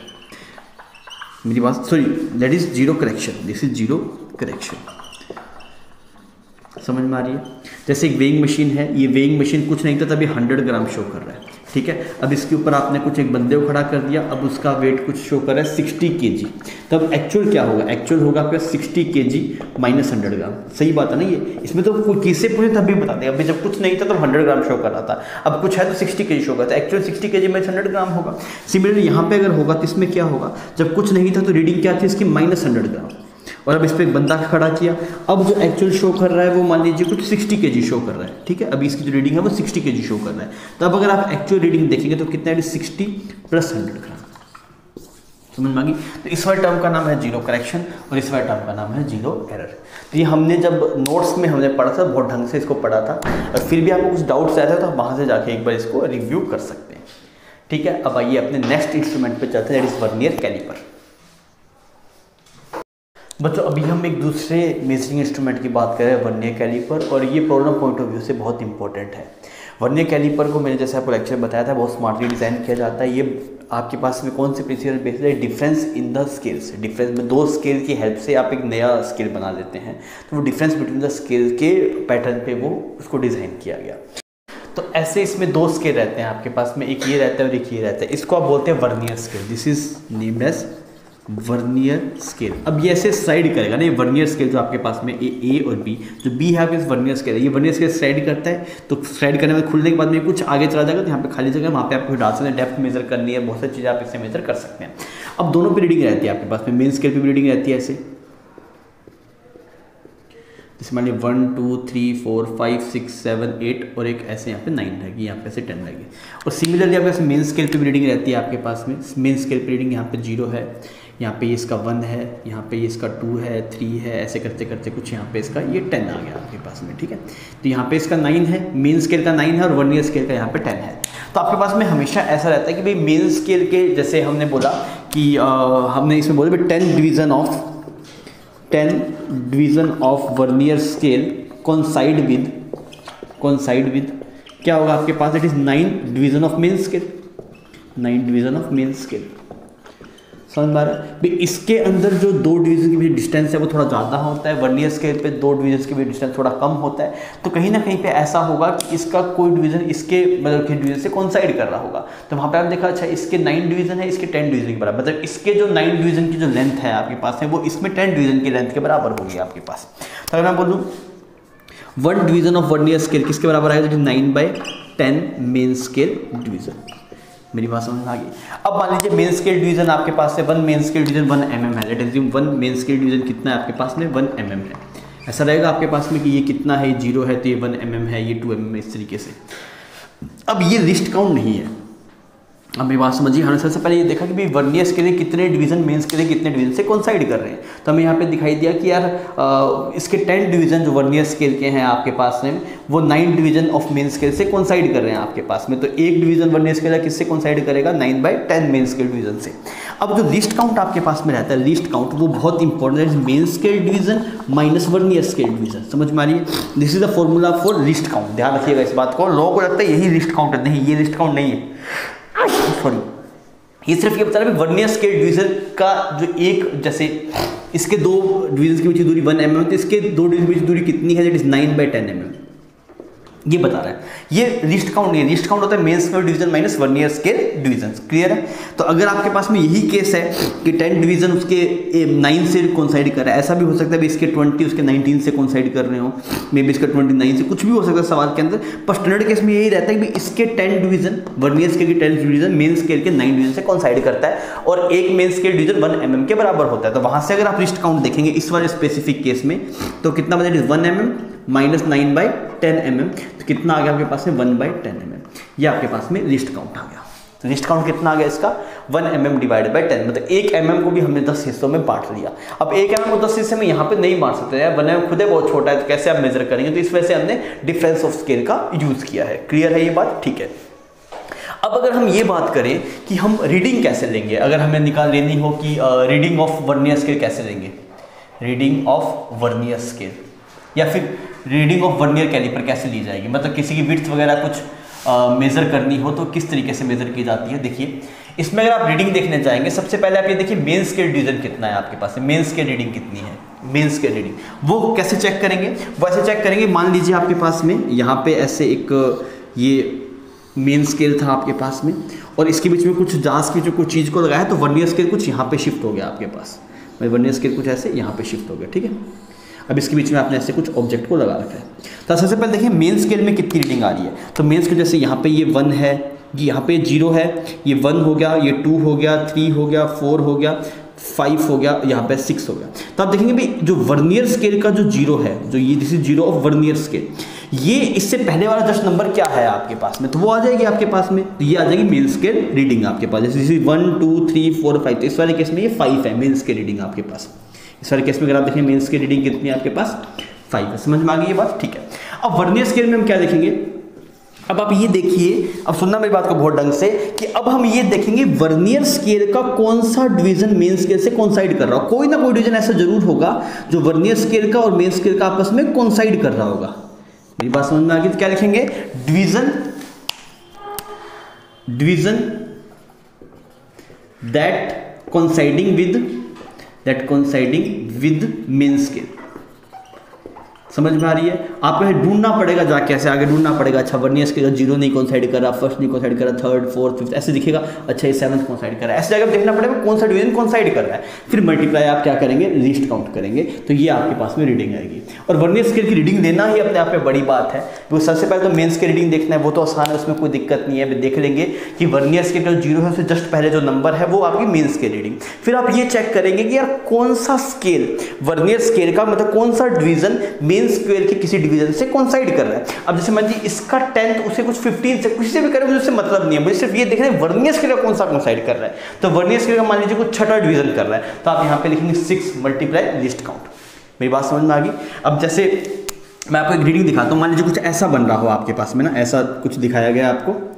ये वर्नियर स्केल था आपके पास, सॉरी ये मेन स्केल था, और यहाँ पे ये ऐसे वर्नियर स्केल था, ठीक है। अब देखना एक बार मैं आपको दिखाता हूँ। तो इसकी रीडिंग के लिए हमने बोला कि यहाँ पे कुछ 0 है, यहाँ पे कुछ 1 है, यहाँ पे कुछ 2 है, ठीक है। इसके आगे फिर यहाँ पे कुछ इसका 3 है, यहाँ पे से कुछ 4 है, यहाँ पे कुछ 5 है, यहाँ पे कुछ 6 है, इस तरीके से हो रहा है। अब इसका 0 बनाया तो इसका 0 पहले यहाँ पे आ गया, इसका 1 कुछ यहाँ पे आ गया, 2 कुछ यहाँ पे आ गया, इसका 3 कुछ यहाँ पे आ गया। तो 1 2 3 ऐसे कुछ 4, फिर ऐसे कुछ 5, इस तरीके से चल रहा है। तो मैंने देखा मेन स्केल में क्या है, तो मेन स्केल देखिए इसका 0 जस्ट पहले नंबर क्या है 2, वो लिख दिया। अब मैंने देखा वर्नियर स्केल का कौन सा डिवीजन मेन स्केल से कोइंसाइड कर रहा है। इसका 1 इसका इससे कोइंसाइड नहीं कर रहा, 2 किससे कोइंसाइड नहीं कर रहा, 3 कोइंसाइड कर रहा है, 3 कोइंसाइड कर रहा है। किससे कोइंसाइड कर रहा है उससे मुझे मतलब नहीं है, इसका 3rd डिवीजन कोइंसाइड कर रहा है। तो आप लिखेंगे इसकी वैल्यू 3rd डिवीजन आ गया। Multiply least count, list count की वैल्यू आप निकाल सकेंगे। लिस्ट काउंट क्या होगा? That is main scale division minus vernier scale division. तो यहाँ पे ये आपको इसकी रीडिंग मिल जाएगी। समझ में आ गई? तो ये इसकी रीडिंग इंपॉर्टेंट है। वर्नियर स्केल कैलिपर का सवाल कई बार आपके पास में आता है, तो आपको ये ढंग से देखना आना चाहिए, ठीक है। अब आइए अपने आगे बढ़ते हैं। आपके पास यहाँ पे वर्नियर कैलिपर में 2 तरह की एरर रहता है। एक तो रहता है आपके पास में पॉजिटिव 0 एरर, एक रहता है नेगेटिव 0 एरर। तो अगर हम यहाँ पे देखेंगे तो एक हम बात करते हैं positive 0 error.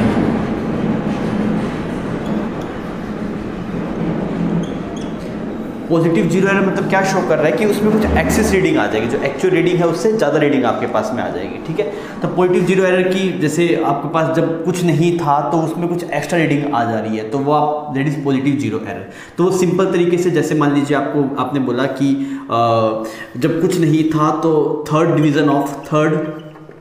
Division when no object in jaws, मतलब आपने कुछ नहीं डाला जास के अंदर, तब 3rd division of vernier scale coincide कर रहा है मेन स्केल से, coincide with main scale division. तो आपके इसमें जो 0 एरर आएगा, पॉजिटिव 0 एरर, वो कितना आएगा आपके पास? That will be 3 multiply least count. समझ में? 3 मल्टीप्लाई लिस्ट काउंट। तो जो एक्चुअल रीडिंग आपके पास में रहेगी, एक्चुअल रीडिंग, तो वो क्या रहेगी आपके पास? जैसे ऑब्जर्व रीडिंग, वो कुछ एक्स्ट्रा आ रहा है ना, तो उसमें से माइनस करना पड़ेगा। वो ऑब्जर्व रीडिंग माइनस 0 एरर। मेरी बात समझ में आ रही? ये था आपके पास में पॉजिटिव 0 एरर। सिमिलरली अगर आप बात करें नेगेटिव 0 एरर की, ये अपने आप में बहुत शानदार था, इसमें लोग गलती करते थे, मैंने वो ढंग से समझाया था थ्योरी में। अगर आपको अभी ना चमके तो एक बार आप वहाँ पे लेक्चर 4 के लास्ट में जाके आप इसको देख लीजिएगा एक बार।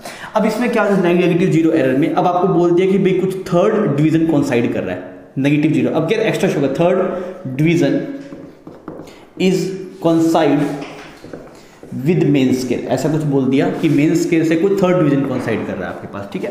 तो यार अगर 3rd डिवीजन कोइंसाइड कर रहा है तो अब की बात जो नेगेटिव 0 एरर होगा, नेगेटिव 0, इसका मतलब क्या है कि यार जैसे उसमें नहीं था वेइंग मशीन में कि -100 ग्राम शो कर रहा है, वो वाला केस है आपके पास में। कुछ करना चाहिए 0 पर 0 से भी आगे चला गया आपके पास में, तो इसका नेगेटिव 0 एरर बोलते हैं।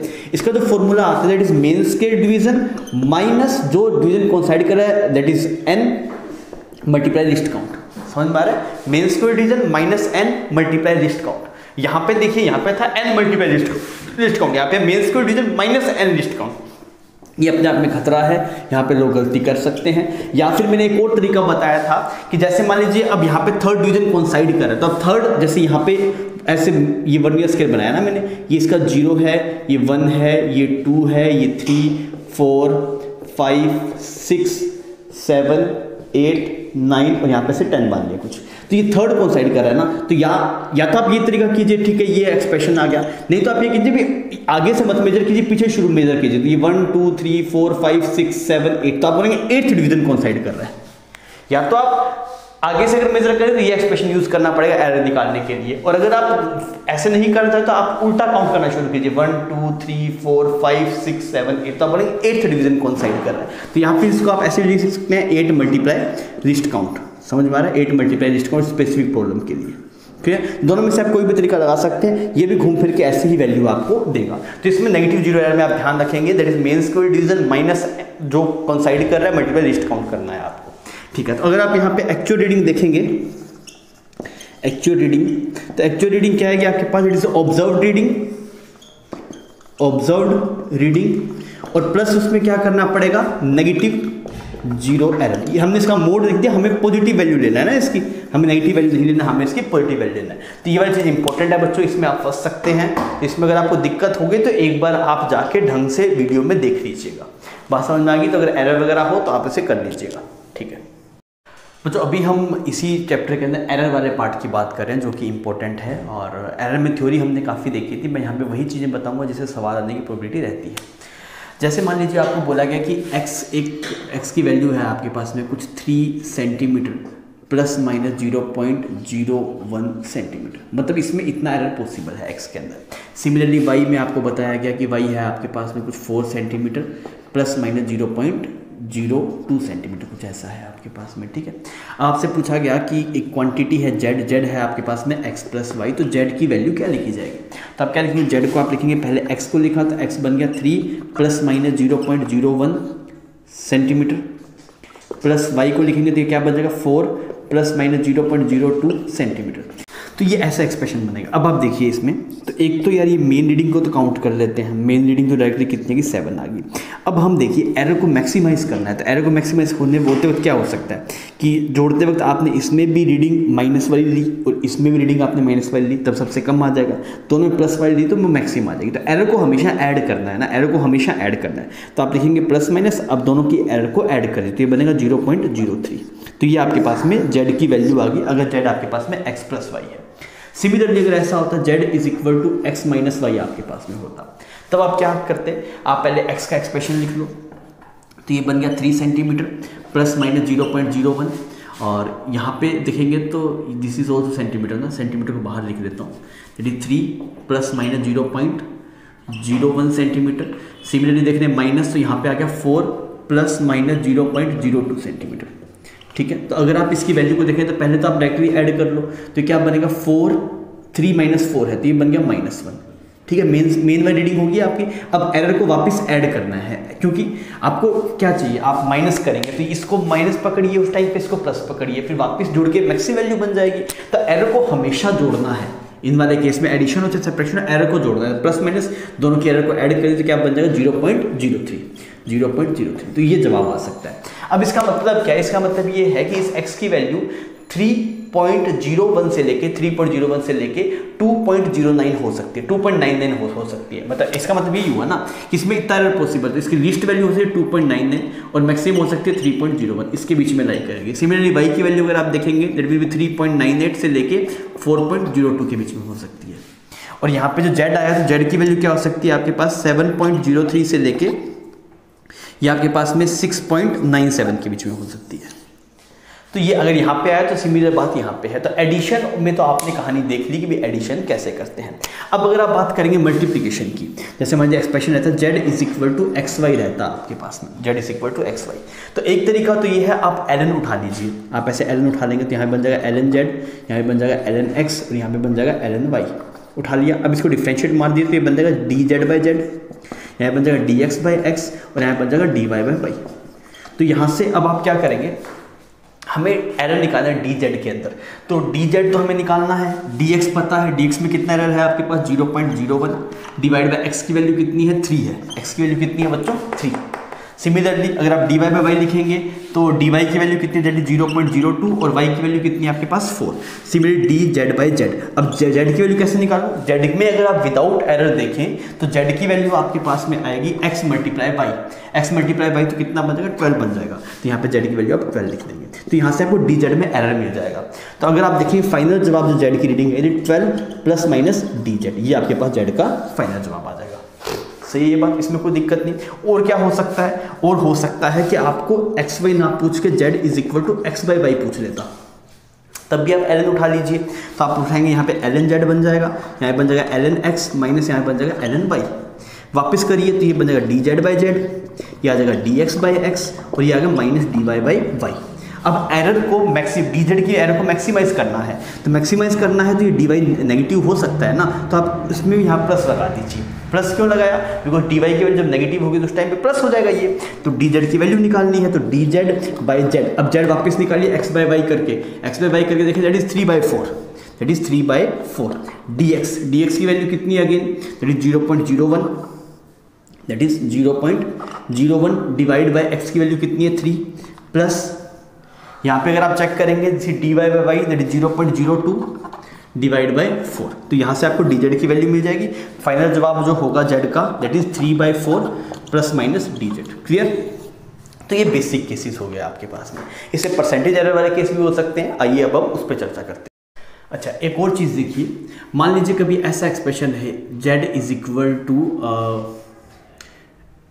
a टू दी पावर या फिर x to the power 2 y to the power 3 और यहाँ पे लिख दिया a टू दी पावर 5, ऐसे कुछ लिख दिया। और आपको बोला कि x में जो एरर है वो है 1%, जो डेल्टा एरर है आपके पास में, y में जो एरर है आपके पास में वो 2% है, और जो a में एरर है आपके पास में वो अगेन 1% है। तो आपसे पूछे z में कितना परसेंटेज ऑफ एरर है।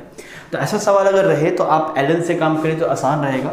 अगर आप ln उठाएंगे तो यहाँ पे बन जाएगा ln z, और यहाँ पे ln लेंगे तो ऐसा बन जाएगा 2 ln x plus 3 ln y minus 5 ln a। I hope इसमें तो कोई दिक्कत नहीं होगा, इतना तो आप कर सकते हैं।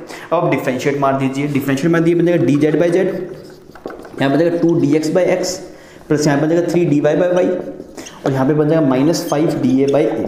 तो ऐसा एक्सप्रेशन है आपके पास में। अब देखिए, अब हमें इसमें परसेंटेज एरर निकालना है, dz में भी हमें परसेंटेज एरर चाहिए। तो देखिए 2 dx बाई x कितना है 1%, तो आपने यहाँ पे लिख दिया, ये 1% आ गया। सिमिलरली यहाँ पे देखेंगे 3 dy बाई वाई कितना है, ये आपके 2% है, तो आपने यहाँ पे 2% कर दिया। अब देखिए da बाई a जो है वो 1% है, तो ये प्लस माइनस कुछ भी हो सकता है, माइनस भी हो सकता है, प्लस भी हो सकता है। और एरर को मैक्सिमाइज करना है तो आपको यहाँ पे इसकी जगह प्लस लगाना पड़ेगा।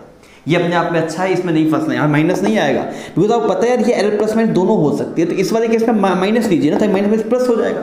हमें तो मैक्सिमम एरर चाहिए, तो इस वाले केस में देखें तो ये बन जाएगा 5 और ये बन गया 1%। तो सिमिलरली अगर आप यहाँ से dz बाई z निकाल के देखेंगे, यहाँ से अगर हम देख रहे हैं dz बाई z, तो ये वाली वैल्यू कितनी आ गई आपके पास, 2 6 6 और 8 8 और 5 13%, 13%। अब यार ये वैसे अच्छी खासी वैल्यू है, और ये भी एक अप्रोक्सीमेशन के बाद ही आई है आपके पास में। क्या अप्रोक्सीमेशन आपने लिया, अगर आप डिफ्रेंशिएशन कर रहे हैं इसका मतलब आप मान लें कि dx बहुत छोटा है, स्मॉल परसेंटेज के लिए आप ये कर सकते हैं। और अगर आप लार्ज परसेंटेज के लिए करें तो पूरा बेसिक से करना पड़ेगा, आपको यहाँ पे इसकी वैल्यू निकालनी पड़ेगी, फिर final minus initial divide by initial करके देखना पड़ेगा, तो लेंथी होगा। वैसा नहीं पूछता है आपके पास में, बात समझ में आ गई। कई बार मान लीजिए आप ln नहीं ले पा रहे हैं, उससे प्रोसीड नहीं कर पा रहे, डायरेक्टली डिफ्रेंशिएट करेंगे तो वहाँ से भी आपका काम हो जाएगा। अब एक ऐसी चीज़ जो जेई बार बार पूछ रहा है वो क्या है, देखिए एक सवाल देता हूँ ना आपको, जो अभी लास्ट रिसेंटली भी 2020 में पूछा गया आपसे। उसमें ऐसे बोला गया कि R1 का जो एरर है, रेजिस्टेंस R1 का जो एरर है आपके पास में वो कुछ 2% है, और R2 का जो एरर है आपके पास में वो कुछ 1% है, ठीक है। और आपको बोल दिया कि R1 की वैल्यू कुछ 10 ओम है और R2 की वैल्यू कुछ 20 ओम है, लेट अस सी। फाइन, आपसे पूछा गया R इक्विवेलेंट बताइए सीरीज में, R इक्विवेलेंट सीरीज में बताइए। तो मैंने क्या लिखा, R इक्विवेलेंट बनेगा आपके पास में R1 प्लस R2, मैं डायरेक्टली जोड़ दिया भाई साहब। अगर आप दोनों को जोड़ेंगे तो R1 प्लस R2 हमें क्या लिखना पड़ेगा, दिस इज बिकम एरर हमें देखना है ना, हमें बोला कि आप इसमें एरर बताइए। अब इसमें एरर लेंगे तो फंस जाएंगे, एरर लेंगे तो क्यों फंस जाएंगे, अगर आप एरर लेंगे तो ये फिर 1/r चला जाएगा, वो थोड़ा सा दिक्कत हो जाएगा आपके पास में। नहीं तो करके देखते हैं, एलएन से करके देखते हैं क्या होगा। तो हमने देखा एलएन आर इक्विवेलेंट, तो ये बन गया एलएन R1 प्लस R2, ऐसा एक्सप्रेशन बन गया आपके पास में। अब इसे डिफ्रेंशिएट कीजिए तो आएगा dr divide by R equivalent is equal to, अब देखिए ऊपर क्या बन गया, this is become 1/R1 plus 1/R2, ऊपर क्या बन रहा है dr1 प्लस dr2, ऐसा एक्सप्रेशन आपके सामने आ गया। तो ये एक्सप्रेशन है आपके पास में। अब आप चाहें तो इसको इस तरीके से लिखेंगे, थोड़ा दिक्कत हो रहा है ना करने में, बिकॉज परसेंटेज कैसे लिखेंगे हम, तो ये D R by R equal निकालना है। अब आपके पास में क्या, आपको ये पता है D R divide by R one की वैल्यू 2% है, ऐसा पता है आपको। तो अब इसको यहाँ पे लिख पाना थोड़ा दिक्कत हो रहा है, तो आप ऐसे अप्रोच में मत जाइए। अब आप क्या कीजिए, डिफरेंशिएट कर लीजिए डायरेक्ट। कैसे करेंगे, इसको डिफरेंशिएट करेंगे तो ये बन जाएगा आपके पास D R equivalent, direct differentiate किया आपने यहाँ पे, इज इक्वल टू R1, ठीक है, DR1 प्लस आपके पास में कितना आ गया DR2। तो इसमें हम क्या करते हैं, हमें DR1 पता ही नहीं है, हमें क्या पता है DR1 डिवाइड बाय R1 कितना है, 2% पता है। तो हमने क्या लिखा, DR इक्विवेलेंट हमें चाहिए, R इक्विवेलेंट में कितना वेरिएशन है, तो मैं लिखा DR1 by R1 multiply R1, similarly DR2 divide by R2 multiply R2। अब इसकी वैल्यू पता है आपको, ये कितना है, 2% है आपके पास, 2% मल्टीप्लाई ये 2% को हम 2/100 कर देता हूँ, कोई दिक्कत नहीं है। R1 की वैल्यू कितनी है आपके पास में, 10 आपने लिख दिया। DR2 सिमिलरली अगर आप देख रहे हैं तो ये बन गया 1%, 1/100, और मल्टीप्लाई R2 की वैल्यू कितनी है आपके पास, 20 तो ये आ गया DR की जो चेंज है R में वो कितना दिखाई दे रहा है। तो ये वैल्यू कितनी आ गई आपके पास, अगर हम देख रहे हैं तो यहाँ पे जो DR में जो वेरिएशन आया इक्विवेलेंट में वो आ गया यहाँ पे 0.2 प्लस 0.2, तो ये बन गया 0.4, ठीक है। अब अगर हम परसेंटेज एरर चेक करेंगे, परसेंटेज एरर, तो वो क्या बनेगा, DR equivalent divide bye R equivalent. अब पहले हम R इक्विवेलेंट निकालते हैं, तो R इक्विवेलेंट दोनों कितना आएगा, ऊपर बनेगा 200 डिवाइड बाय 30, तो 20/3 ओम आ गया R इक्विवेलेंट। तो आप यहाँ पे लिख लीजिए परसेंटेज कितना आएगा एरर इसके अंदर, तो ये 0.4 आया, नीचे आया आपके पास में 20/3, 20/3 मल्टीप्लाई 100 करना पड़ेगा, बिकॉज परसेंटेज चाहिए। तो ये यहाँ पे साफ़ हो गया आपके पास, यहाँ पे एक 10 आ गया, ये इससे साफ़ हो गया, ये यहाँ पे 2 साफ़ हो गया, तो आपके पास परसेंटेज जो ऑलरेडी 6% एरर आपके पास में आ रहा है R इक्विवेलेंट के अंदर। बात समझ में आ रही है, कोई दिक्कत नहीं। तो ये सीरीज कॉम्बिनेशन था। सीरीज कॉम्बिनेशन से बेहतर सवाल बनता है पैरेलल कॉम्बिनेशन के अंदर, जो JEE एडवांस एक्चुअली पूछ रहा था। उसमें क्या था आपके पास, आइए अब उस पर थोड़ी चर्चा कर लेते हैं।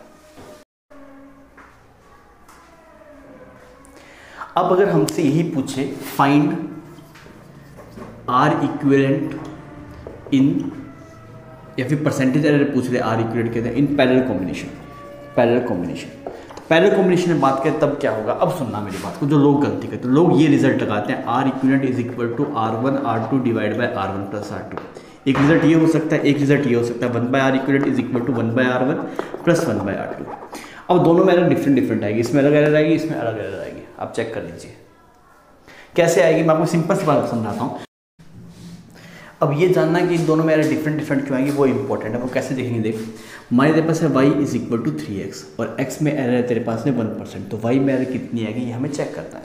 तो इसमें तो आसानी से बता सकता है, क्या करेगा तू, तो इसमें ln उठा ले, तो ये बन जाएगा ln y, ये बन जाएगा ln3 और ये बन जाएगा ln x। डिफरेंशिएट करें तो क्या बनेगा, dy by y is equal to dx by x। तो इसमें 1% है तो इसमें भी 1% ही एरर आपके पास में आएगी। पर अगर मैं y को ऐसे लिख दूँ 3x² बाई x, तो सेम बात है, कोई दिक्कत नहीं है, सेम की सेम बात है।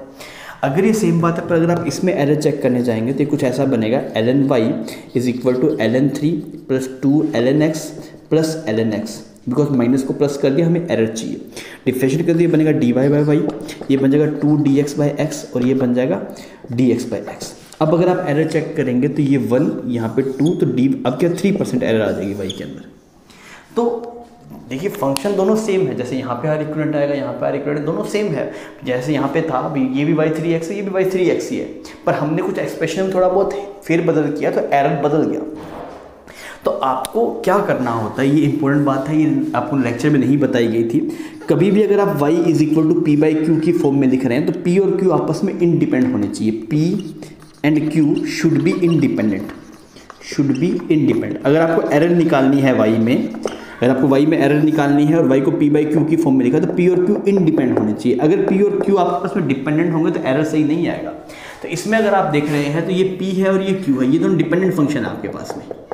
पर ये वाला फंक्शन इस फंक्शन पे डिपेंड कर, अगर आप इसकी वैल्यू बढ़ाएंगे तो ये फंक्शन ही बढ़ेगा, ये फंक्शन ही बढ़ेगा। तो आपको हमेशा इसको इंडिपेंडेंट फॉर्म में रखना होता है, तो इससे आप एरर नहीं निकालेंगे, इससे गलत एरर आएगी। जेईई ने 2 बार ऐसे सवाल दे रखे हैं जिसमें आपको पैरेलल कॉम्बिनेशन देखिए एरर पूछ लिया और लोगों ने इससे किया और गलत जवाब आएगा, आपको एरर इससे निकालना पड़ेगा।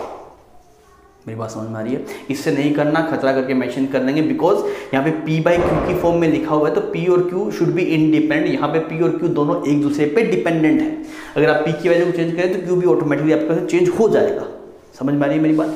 अब अगर आप इससे नहीं करना, ध्यान रखिएगा ये वाली बात, दिस इज वेरी इंपॉर्टेंट। 2 बार ये सवाल पूछ चुका है, आगे फ्यूचर में भी ऐसा सवाल आ सकता है, बिकॉज लोग गलती करते हैं और जहाँ पे आप गलती करते हैं वहाँ पे यही सवाल पूछता है। अब अगर आप देखिए तो इसको कैसे लिख सकते हैं, अब हम इससे प्रोसीड करके क्या लिखेंगे, हम इसको डिफरेंशिएट कर देते हैं, तो ये बन जाएगा D R equivalent divide by R equivalent का square plus is equal to, यहाँ पे क्या बन जाएगा, D R one divide by R one का square plus D R two divide by R two का स्क्वायर। समझ में आ रहा है? अब वैल्यूज पुट कर लीजिए, डी आर की आपको वैल्यू पता है, आर वन आप सिमिलरली यहाँ से प्रोसीड कर सकते हैं। तो ये लास्ट वाला जो पॉइंट था जो एरर में सबसे इंपॉर्टेंट था, ये आपको नोट्स में भी नहीं बताया गया, तो आप ध्यान रखेंगे कभी भी ऐसा कोई सेटअप बन रहा है तो हमेशा आपको P बाई Q की फॉर्म में तभी लिखिए जब P और Q इंडिपेंडेंट है। पैरेलल में हम इसको इससे प्रोसीड करेंगे, इससे करेंगे, दोनों हम करके देखिएगा वो डिफरेंट एरर दिखाई देगा, आपको इससे प्रोसीड करना है। ठीक है, तो ये लास्ट इंपॉर्टेंट थी, लास्ट इंपॉर्टेंट पॉइंट था। इसी के साथ में हम इस चैप्टर को खत्म करते हैं। और इस वाले चैप्टर में बेसिकली मैंने पहले ही बता चुका हूँ कि एरर सबसे ज़्यादा इंपॉर्टेंट है, फिर वर्नियर कैलिपर, फिर स्क्रू गेज। ठीक है बच्चों, थैंक यू फॉर वॉचिंग।